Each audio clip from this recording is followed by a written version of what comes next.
Creature in the village.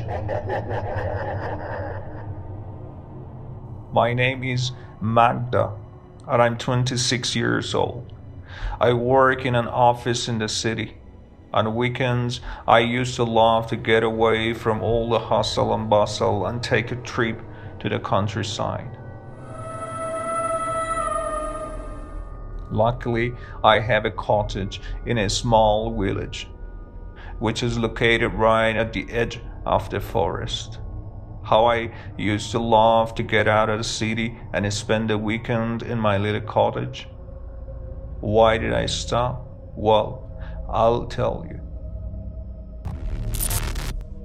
After a hard week at work, I needed a rest, so I decided to get out of town. I went home, packed my bags, threw them in the trunk, and drove off. When I arrived in the village, it was late in the evening, and I was tired from the long drive. I went straight to the bed and fell asleep quickly. In the middle of the night, I was awakened by the sound of my car alarm going off. I looked out the window, but there was nobody inside. I found my car keys, pressed the button to shut off the alarm. When the awful noise stopped, I lay down again and tried to fall back asleep. All of a sudden, the alarm went off again. I didn't feel like getting up, so I just grabbed my keys and pressed the button again. Everything was peaceful and quiet.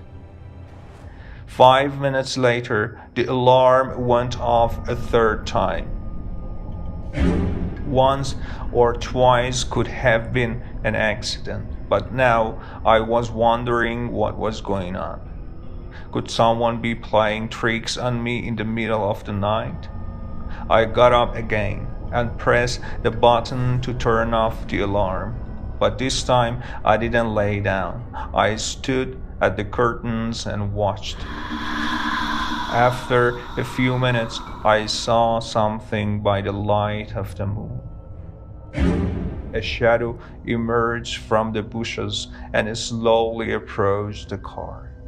I could just about make out the shape. It was something tall, skinny, and black.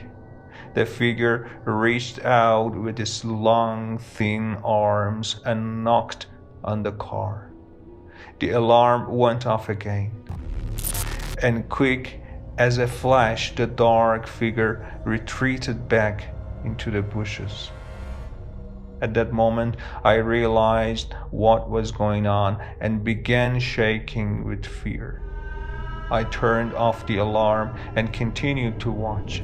The thing emerged from the bushes again and slid silently over to the gate, threw a hand through them, and removed the partition holding the gates closed. I was paralyzed with fear and I couldn't move. My mind was overcome by panicked thoughts. What was it? What did it want from me? What was it doing? Would it ever go away? A shiver ran through my body, from my head down to my toes. My mouth was dry and my heart was beating fast. I was so tense, I was gritting my teeth and clenching my hands into fists. I got control of myself and ran down the stairs as fast as my legs would carry me to the ground floor. I wanted to look for something I could use to protect myself. However, just as I was about to switch on the lights, I suddenly froze in my tracks. The dark figure was at the window. It was pressed up against the glass, staring in, looking to see whether or not there was someone home. I immediately ducked down behind the sofa and peered out. That's when I realized what all these tricks with the car were for. It was trying to lure its victim outside. I could not take my eyes off its hideous face. The skin was the color of ash and covered with wrinkles. Its eyes were small, beady, and completely black. Instead of a nose, there were two ragged holes. It didn't have any lips, just two rows of sharp yellow teeth. Its breathing was so heavy and hoarse that it was misting up the window. I just knew it was not going to go away. After standing at the window for a few moments, I heard a rustling noise as it came to the front door. I watched as it tried to push its fingers through the gap under the door. The handle began to twitch wildly up and down, and then the creature emitted a chilling sound. It was not like the human voice. It was a deep, beastly growl, like an angry dog chewing on a bone.